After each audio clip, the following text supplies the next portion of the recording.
Are you ready for your headliner tonight? Yes, are you ready for your headliner? Show her some love. Please give it up for the amazingly funny Elizabeth O'Neill.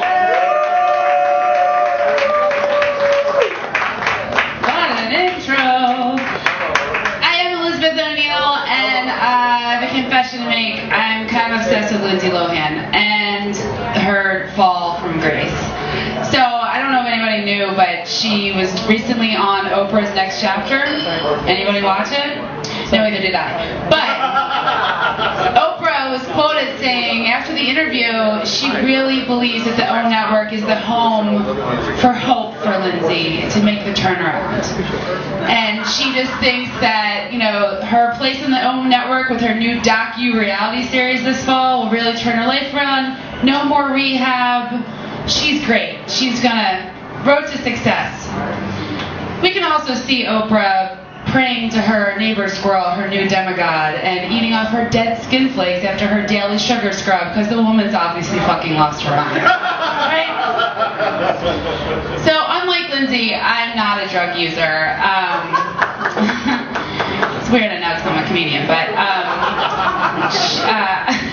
the other day I was at work, and I'm a bartender and I live in Chicago, and yeah, making those drinks. And this girl I worked with the other day asked me if I could go to the bathroom with her. She was really hungover, and she's like, Elizabeth, can you go to the bathroom with me? Because the boss won't let me go home. And I was like, So I said, oh, do you need me to, are you going to be sick? Do you need me to hold your hair? She was like, no.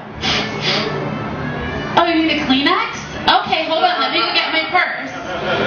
No, Elizabeth, Coke. Oh, do you want me to pour you a Coke? Is your stomach? Okay, it'll settle it right up, I promise. She's like, no, Elizabeth, like, I was like, oh, no, that's not for me. She's like, whatever. So Lana got fired. Now, it is not because I told him or anything. I mean, I'm not a snitch, but she got caught doing coke in the bathroom. Let's just be honest, not the good establishment. So, but I'm learning. I'm learning in this new drug culture that I live in. And I was at the beach the other day with a friend, and he asked me, he was like, hey Elizabeth, you like mushrooms? Well, if we're gonna be honest, I mean, portobellos can really just make a whole meal. And if you pull some chanterelles and put them on some pappardelle, bring out the Pinot, we're talking about a party, alright? And throw on some black truffles, I die, right? Elizabeth, I just wanted to know if you wanted to get weird today, so. And then I thought to myself, context, Elizabeth. You need to be picking up on context. You're lying at the beach by the lake with your new friend as you're listening to some weird 5-name electronica band named like Paper Denim Forgotten Rainbow Dignity or something. This man obviously wants to hallucinate with you on this Tuesday afternoon, right? So I was at an actual drugstore on Tuesday, and the woman asked me if I'd like, the woman at the cash register, she asked me if I'd like to donate $1 to help stop diabetes. I looked at this woman square in the face, and I said, listen, Linda, I'll give you $1 to help stop diabetes when you stop selling ridiculously affordable candy. Linda, who do you think you are? Pull your life together. What are you next, going to be telling me you're working for Philip Morris and you're helping to raise funds for an uphill fun run to stop emphysema? Come on. She was like, ma'am, just give me your $2.18 for your 3 king-size Kit Kat bars, okay? And I was like, oh, hypocrites are the worst. It's a shame. I'm in a long-distance relationship with my 4-year-old nephew, and it's rough. But I recently was home visiting in Philadelphia. He lives in California, and we had this lovely weekend together at the Jersey Shore. And we took long walks on the beach. We did sandcastle building. We even danced in the water. It was just lovely. And on our last night night together, I read him his bedtime story after bath time, and I closed the Highlights magazine, his favorite. And he looked me just in the eye, gazed, and he said, "Please get my mother. I'm not going to miss you at all." And he rolled over. And I said, "Keegan, you are going to miss me. We go through this every time." "I don't love you. Please go." Guys, I haven't been able to stop thinking about him, you know? It was like, he was just so perfectly mean to me in that moment that it's like, oh God, I just can't. I mean, it's just like, I know he's just pushing me away, you know? So I've just been doing some weird stuff lately, like going on my sister's Facebook, just looking at pictures, you know?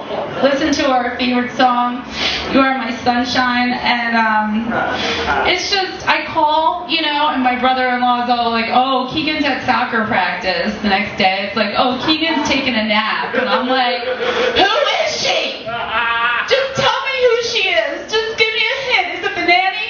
Is it the new nanny? What's her name? I bet I like her. Can I meet her? Just put her on the phone." I'm working on it though, you know. It's weird. So yeah, when I was home, I actually have two older sisters. They're a year apart and 7 years older than me.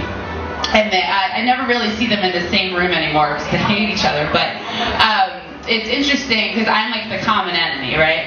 So when I got off the plane, they were there to greet me, and they were like, "Oh my goodness, sister, yeah, I love you, so good to see you." And the other one's like, "Oh, skinny jeans, good for you." Good for you. And then the younger one is like, "So brave. Elizabeth's always been so brave." And I'm sitting there in that moment like, what can I say? Because bravery is usually a term that's reserved for things like, I don't know, battling a bear in the woods with nothing but a stick, or surviving rectal cancer on nothing but an HMO. But for this girl, just swimming these hips into some Lucky Brand skinny jeans, you know? Just the purple heart of bravery right here. So I will leave you guys with this. I was waiting for the train the other day, and this gentleman was sitting next to me, and we're just two of us alone in Southport on an afternoon day, and he's looking at me, you know, creeping, and he's just like, "I really like your shoes. They're very nice." I said, "Thank you, sir. That's just really kind. Thank you." "And I really like your shirt, too. It's pretty." "Again, thank you. Everything you're doing, it's right. I like it." All right. A little weird. So the train comes, and we get on, and he sits catty-corner to me, just gazing at me with his creepy beetle eyes, you know? And I'm thinking to myself, do you ever notice you're in the middle of a misconnection, you know? You're like, I can foresee this. So I just reading it in my head online, it's just, "Pretty girl, doing everything right." Open it. "Please, meet me at Einstein Bagel, 2 a.m.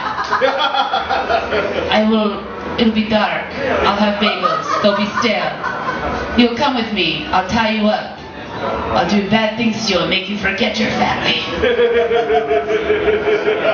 And I was like, you can't make me forget Keegan now. Thank you guys so much. Give it up for Ricky. Elizabeth O'Neill.